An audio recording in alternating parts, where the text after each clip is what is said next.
প্রিয় ভাই ও বোনেরা, আপনার ব্যস্ত সময় থেকে মাত্র 1 মিনিট সময় চাইছি।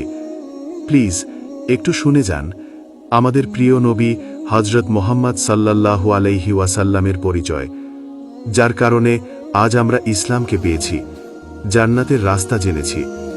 মূল কথা, তিনি আমাদের প্রিয় নবী। তিনি সেই মানুষ যাকে আল্লাহ রাহমাতুল্লিল আলামিন বানিয়ে পাঠিয়েছেন। তিনি নিজে কখনো আরামে জীবন কাটাননি। পাথর ছোড়া হয়েছে তার গায়ে, তাও উম্মতের জন্য বদদুয়া করেননি। তার দাঁত ভেঙে গেছে যুদ্ধে, রক্ত ঝরেছে, তবুও মুখে ছিল, হে আল্লাহ, আমার উম্মতকে হেদায়েত দাও। তাকে কষ্ট দেয়া হয়েছে, তবুও তিনি আমাদের জন্য কেঁদেছেন। রাতে নামাজের সময় তিনি আল্লাহর দরবারে শুধু একটাই কথা বলতেন, উম্মতি, আমার উম্মত, আমি তাদের নিয়ে চিন্তিত।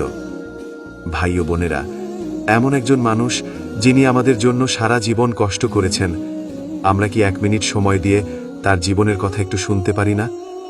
আসুন আমরা তার জীবনকে জানি, তাকে ভালোবাসি, তার দেখানো পথে চলি। এই ছোট্ট বার্তাটি অন্যদের কাছে পৌঁছে দিতে ভিডিওটি শেয়ার করুন, ফলো করুন, যেন এমন বার্তা আরও মানুষের মাঝে পৌঁছায়।